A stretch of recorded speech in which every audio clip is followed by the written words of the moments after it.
장로님 기도하신 대로 주님 오시는 날을 기다리는 우리 대림절, 강림절이라기도 하고 대강절이라기도 하는데요. 셋째 주일을 맞이하게 되었습니다. 예수님 오주시는 성탄의 은총이 여러 가지가 있죠. 우리를 구원하신 생명의 은총, 또 우리 안에 희망을 주신 것, 또 기쁨을 주신 것, 또 평화를 주신 것, 이것이 주님이 땅에 오셔서 주시는 성탄의 은총입니다.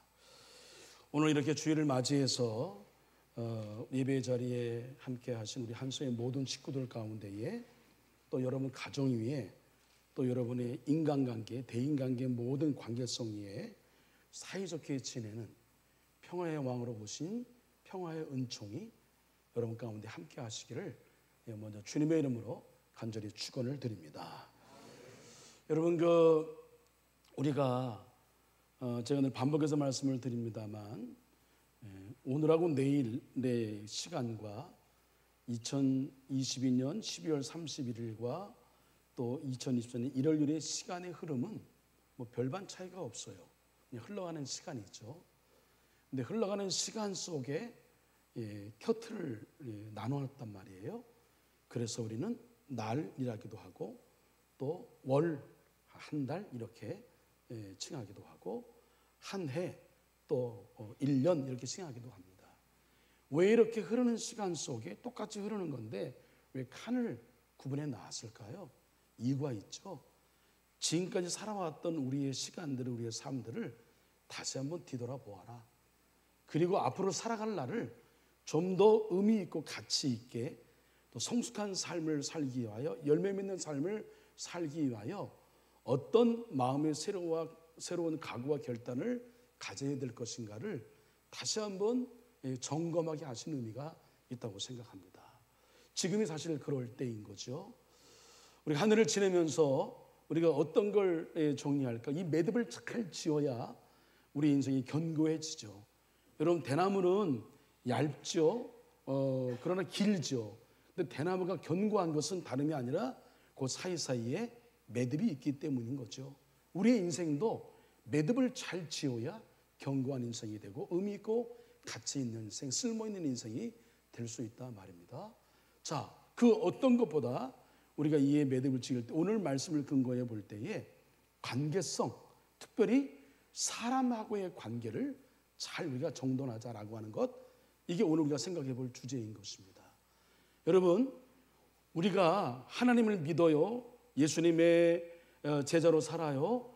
우리의 신앙, 하나님과 주님과의 우리의 관계성은 반드시 사랑과의 관계성으로 증명이 되어야 하고요. 사랑과의 관계성은 반드시 하나님과의 관계성에 영향을 주게 되어 있습니다. 그러니까 사랑과의 관계가 분명히 문제가 있다라고 하는 것은 내 신앙에도 문제가 있다 생각해도 여러분 틀린 것이 아니에요. 그것이 우리에게 보여주는 메시지가 있어요. 그래서 사랑과의 관계를 어떻게 잘 조성하느냐, 이것은 여러분 비단 내 어떤 인간관계를 잘 조성해서 내 삶을 의미 있고 가치 있게 살아가는 그 이상을 넘어 신앙과의 관계란 말이에요. 내가 하나님을 잘 믿고 있는 것, 이것은 내 삶의 인간관계가 증명하고 있단 말입니다. 쉽게 말씀드리면 여러분 삶 인간관계가 뭔가 삐뚤어지고 나와 원수 맺는 사람이 많고 갈등 안에 사는 사람이 많고 뭔가 이렇게 항상 편치 않고 불편한 관계가 조성되어 있는 사람이 많다고 한다면 그건 여러분의 신앙에 빨간불이 들어온 그런 사인일 것이란 말이에요. 그래서 무엇보다 우리 안에 이 사랑과의 관계성을 잘 조성하고 한 해를 매듭짓고 한 해를 시작하는 일은 매우 중요하다. 그래서 사도 바울이 권고한 내용이 뭐냐면 너희 관용을 모든 사람에게 알게 하라. 여러분 저를 따라 하실까요? 모든 관용을, 너희 관용을 모든 사람에게 알게 하라. 자, 여러분 이 말씀을 제가 전할 때에 여러분 어떤 사람들이 떠오를까요? 여러분 우리 인류 모든 사람들이 다 떠오르지는 않을 거예요. 사람은 일평생 살면서 이제 인간관계를 맺는데 뭐 일반적으로 평균적으로 한 10,000명 정도의 사람과 관계를 맺으며 살아간대요. 그러니까 내가 아는 사람을 쭉 이렇게 연결 어릴 때부터 연결해 보면 한 10,000명 정도의 관계성을 유지하고 살아간다는 거죠. 근데 우리가 이 너희 관용을 모든 사람에게 알게 하라고 하는 이 말씀을 들을 때에 우리의 생활 반경에서 만나는 수십 명의 사람을 먼저 떠올릴 거예요. 그것이 우리 관용의 폭으로 우리 이해할 수 있습니다. 그럴 때 여러분 정말 내가 관용하기 어려운 얼굴이 떠오를 것입니다. 아마 여러분 말씀을 듣는 가운데에도 떠오른 사람이 있을 거예요. 자, 오늘 결론적인 말씀인데 평화의 왕으로 예수님이 오셨어요. 우리 안에 예수님 계신단 말이에요. 예수님 모든 벽을, 모든 장벽을 다 허무신 분이죠. 그래서 우리를 모두 평화하게 하셨어요. 하나 되게 하셨단 말이에요. 그 주님이 내 안에 계세요. 그 주님이 내 안에 계신 우리는 여러분 주님이 다시 오신 날을 기념하고 주님 오신 날을 성탄하신 날을 기념하고 다시 오실 날을 기다리며 사는 우리들 안에 어떤 마음이 있어야 되냐? 여러분 방금 떠올린 그 사람을 너그러이 대하겠다는 마음을 갖는 것, 이것이 성탄절을 준비하는 대림절을 사는 저와 여러분이 되어야 할 것이다. 성령의 사람이 누구예요? 성령의 사람은 하나 되게 하는 사람, 평화의 사람인 거예요. 목소리 굵게 기도해서 뭘 보고 뭐가 응답이 되고, 여러분 그것도 물론 성령의 역사 중에 하나지만 그런 사람이 결국 살아가는 삶의 내용이 뭐냐면 사랑과 평화를 누리며 살아가는 거예요. 믿음의 길을 걷는 순례자, 내가 믿음이 있어요. 예수님을 내 주님으로 믿고 예수님의 길을 따라가요. 그 순례자는 어떤 사람이에요? 늘 항상 이 관용을 내 마음에 가슴에 품고 사는 것을 내 삶의 방식으로, 삶의 가치로, 삶의 내용으로 삼고 사는 사람이 진정한 순례자예요. 사람을 막 깎아내리고 어떻게든 막 이런 것이 아니라 할 수만 있으면 이해하려고 하고, 할 수만 있으면 품으려고 하고, 할 수만 있으면 용서하려고 하고, 아멘 할 때까지 해야 되나요? 할 수만 있으면 사랑하려고 하고. 할렐루야. 이게 우리 예수 믿는 사람의 모습이란 말이에요. 그런 사람들이 모인 것이 교회이어야 하는 거예요. 예? 그러나 여러분 제가 말씀드린 대로 이 관용이 얼마나 어려워요. 쉽지 않잖아요. 예? 도저히 이해가 되지 않는 말과 행동, 내 삶의 반경 안에 이런 사람이 있다는 것을 저주라 느껴질 사람이 있을 수 있습니다. 도저히 말이 안 돼. 우리가 심리학적으로 또 다른 어떤 학문적으로 사람의 유형을 분류해요. 예? 그래서 A형, B형, C형, D형 형이 있단 말이에요. 우리 이제 성격을 검증할 때에 다 나오잖아요. 근데 여기 유형에 속하지 않는 사람도 있어요. 정말 어떻게 해석하기가 어려워.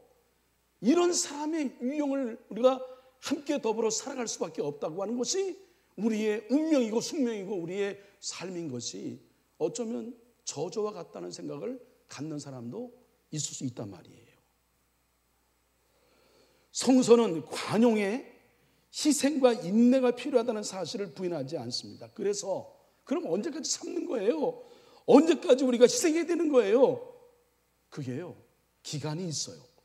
그 관용 명령 뒤에 뭐라고 되어 있냐면 주께서 가까우시니라. 예수님 오실 날이 멀지 않으니까 그때까지 우리의 신앙을 지켜야 되는데, 그때 이거 예수님 오시면 다 심판하신다. 그러니까 그때 조금 참고 우리 서로 인내하며 그리고 희생하며 우리가 주의 말씀대로 살아가도록 노력을 하자.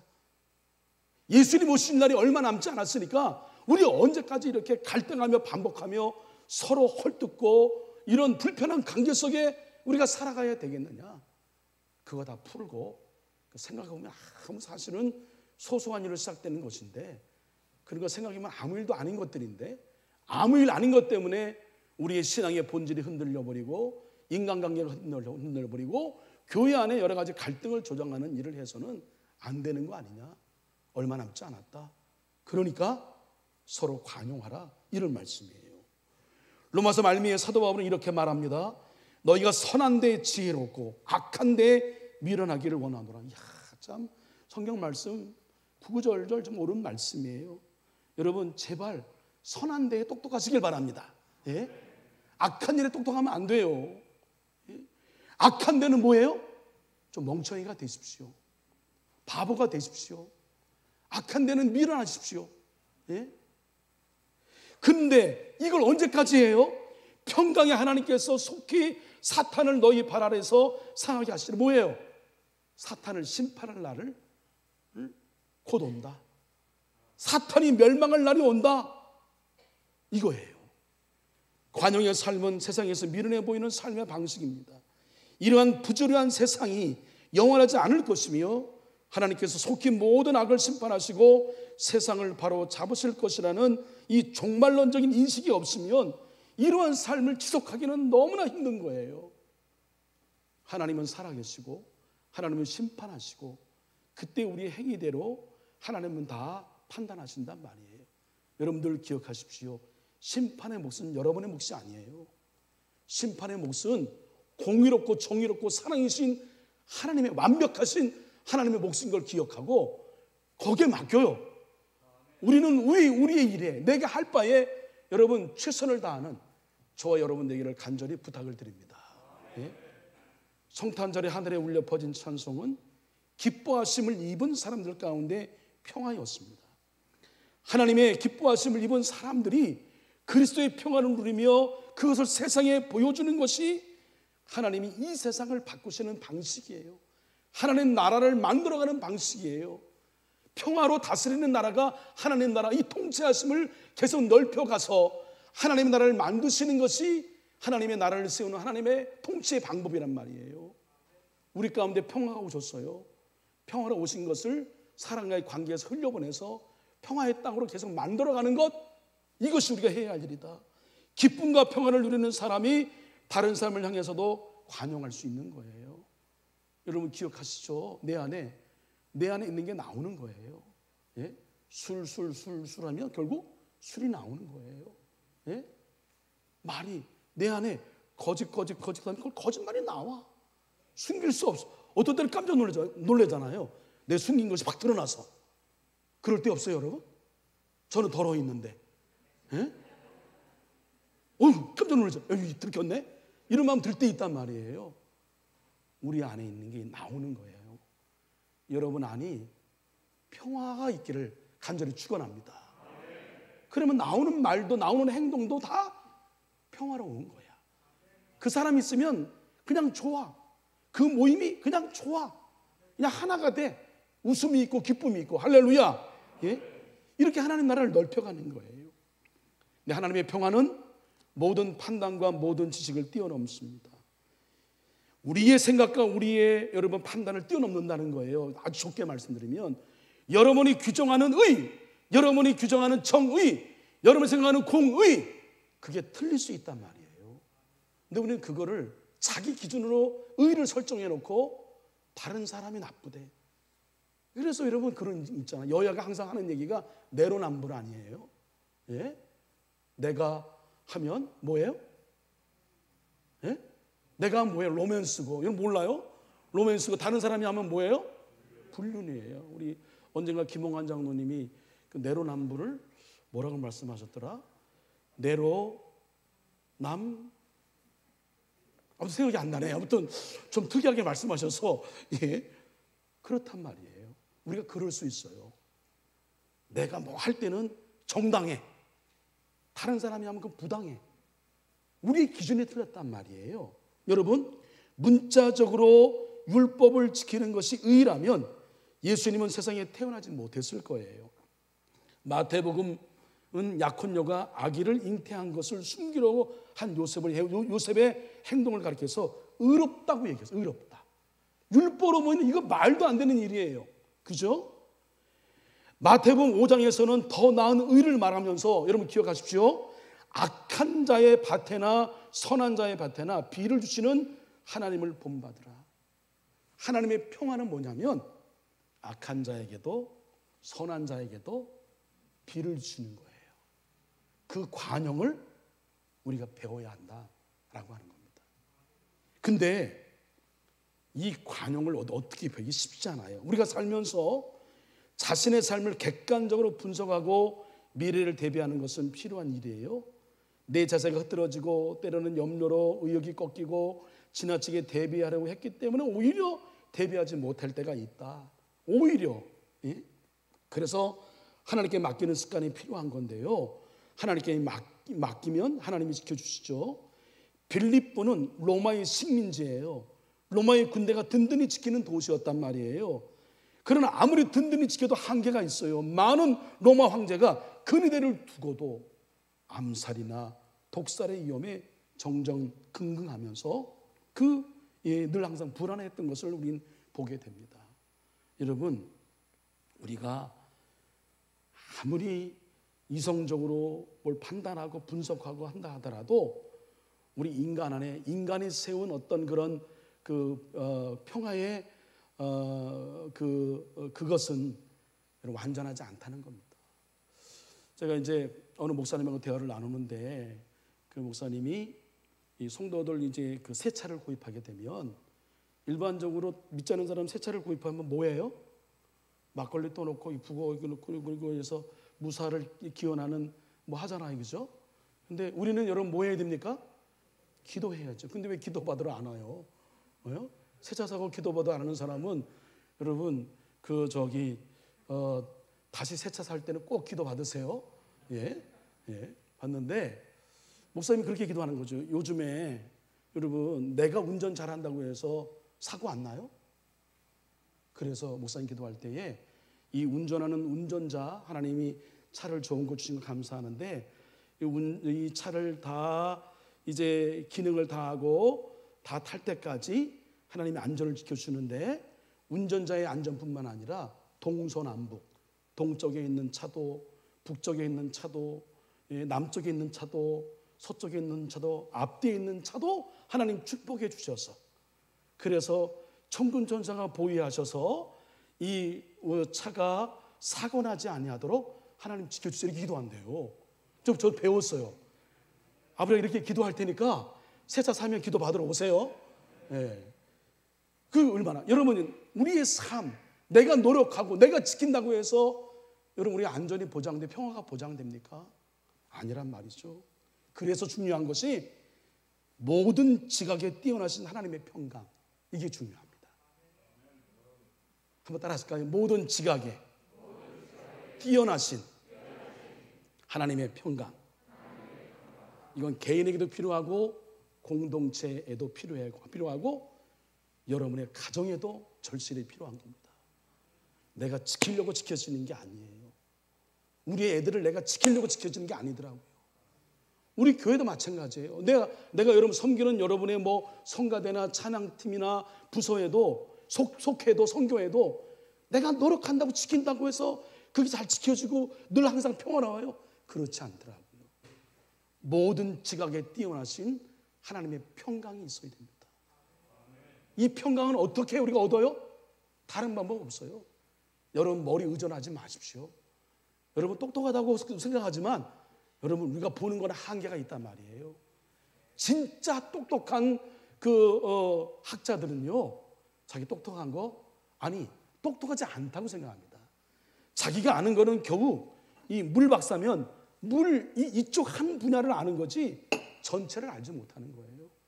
이 물에 관한 이런 그 지식이 얼마나 넓고 깊은 것인가를 아는 사람은 다른 영역의 분야도 얼마나 깊고 깊은 것인가라고 하는 것을 알기 때문에 함부로 얘기 못한단 말이에요. 그제 말씀드렸잖아요. 산마루 교회는 거기 대부분 다 대학 교수가 많으시고 석박사가 많고 사회 전문인이 많잖아요. 근데 이주연 목사님 하시는 말씀이 꼭 그냥 이래저래 얘기 많이 하는 사람은 빈깡통이래. 그러니까 조금 안다는 사람들이 막 얘기한다는 거예요. 그 배운 사람들은 그냥 그래서 배운 것이 의미가 있는지 모르겠지만 그냥 가만히 잘 배우고 신앙이 분명한 분들은 가만히 있는데요. 물어보면 마지못해 한마디 정도 하신다는 거죠. 여러분 우리가 똑똑하면 얼마나 똑똑하고 알면 얼마나 알아요. 우리의 한계가 있음을 우리는 하나님 앞에 인정해야 될 줄로 믿습니다. 어떤 의견을 개진할 때도 내 소견이 절대적으로 생각하면 안 돼요. 내 의견이 항상 틀릴 수 있다고 하는 것을 여러분 전제해야 되는 거예요. 아시겠어요? 어떤 사안은요, 정답이 여러 가지예요. 그래서 내가 갖고 있는 한 가지 정답으로 모든 것을 절대화시키면 안 된다 말이에요. 우리는 내 소견이 틀릴 수 있다고 하는 항상 전제해야 됩니다. 또 다른 길이 있다고 하는 것을 생각해야 되고, 내가 생각지 못했던 또 다른 어떤 소견이 있다고 하는 것을 우리는 항상 염두에 두어야 할 것이에요. 내 소견이 옳은 대로 살면 어떤 시대예요? 사사시대예요. 영적인 어둠의 시대예요. 나라가 망하는 시대입니다. 결국 남과 북이 여러분 이스라엘이 갈라지게 되었고 남과 북이 다 멸망하게 되었어요. 왜 그런 줄 아세요? 자기 소견이 옳은 대로 살았어요. 하나님 말씀의 기준대로 살지 않았어요.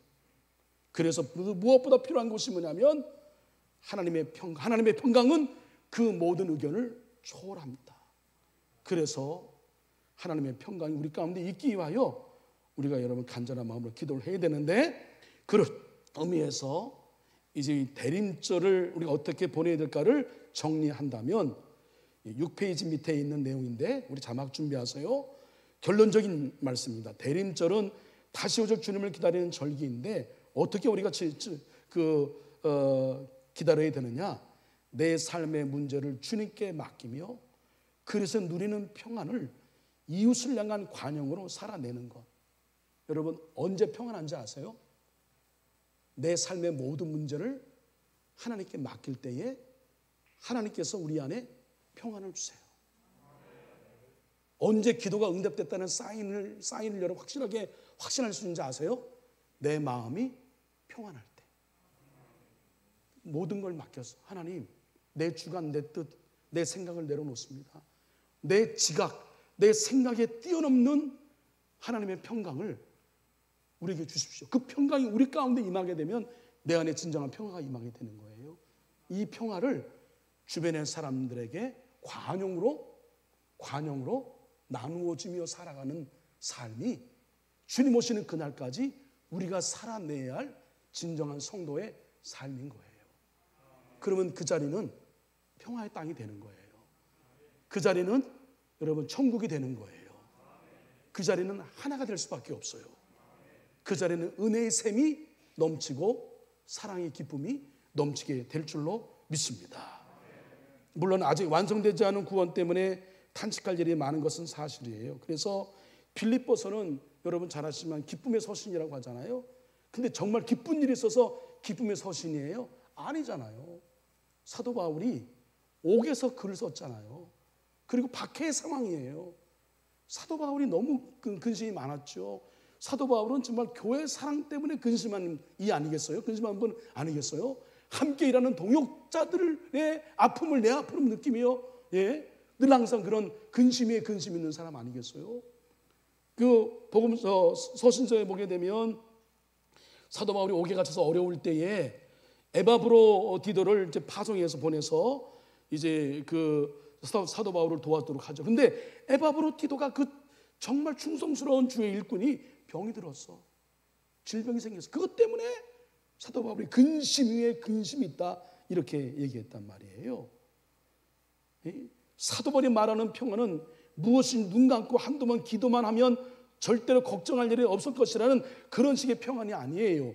기도할 때 성령이 우리의 연약함을 도우시며 말할 수 없는 탄식으로 함께 간구하시죠. 우리는 기도할 때에 피조세계에 남아있는 고통을 껴안으며 거기에 예민한 심령을 갖게 됐죠. 그러면서 그 기도 가운데 그리스도께서 이미 이루신 구원에 대한 확신, 마침내 구원을 완성하실 것에 대한 확신, 좀 더 여러분 풀어 말씀드리면 예수님 믿어서 죄의 문제가 해결됐어요.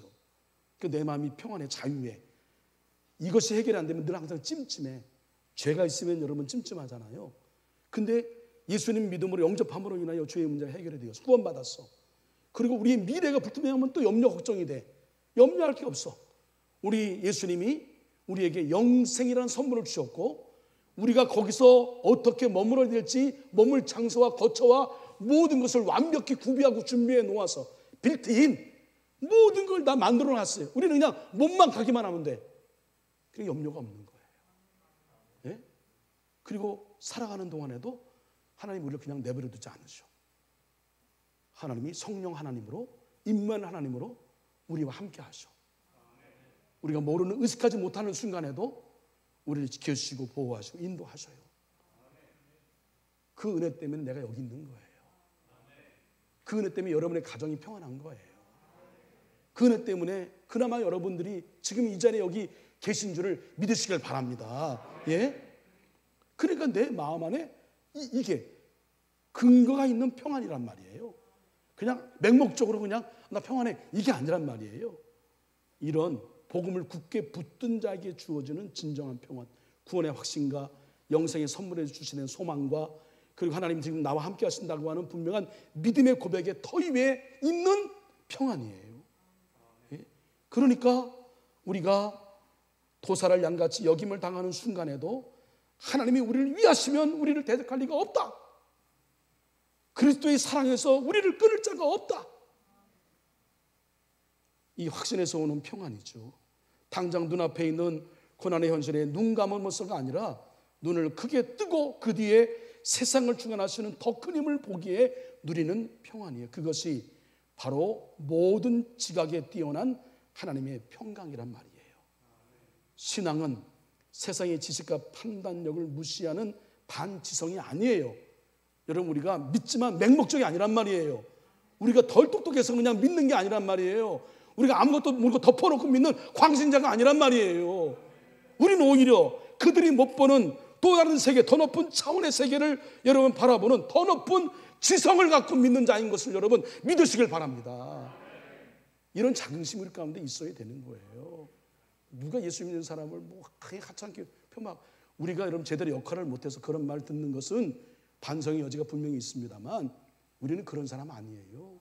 예? 보여주기에, 우리가 관용해야 하기에, 하나님 말씀대로 살아야 하기에, 예수님처럼 살아야 하기에 때때로 저주어야 하고 손해보아야 하고 자존심 내려놓아야 하고 가슴 아파도 품어야 하고, 그래서 바보 같아요. 그래서 미련해 보여요. 어쩌면 호구처럼 보여요. 애들이 보기에, 애들이 말하는 것처럼 멍청이 같아 보일 수 있으나 그렇지 않습니다. 우리 다음 고백을 함께 고백합니다. 우리는 적어도 이런 고백을 갖고 있는 당당한 자인 거예요. 함께 우리 고백하겠습니다.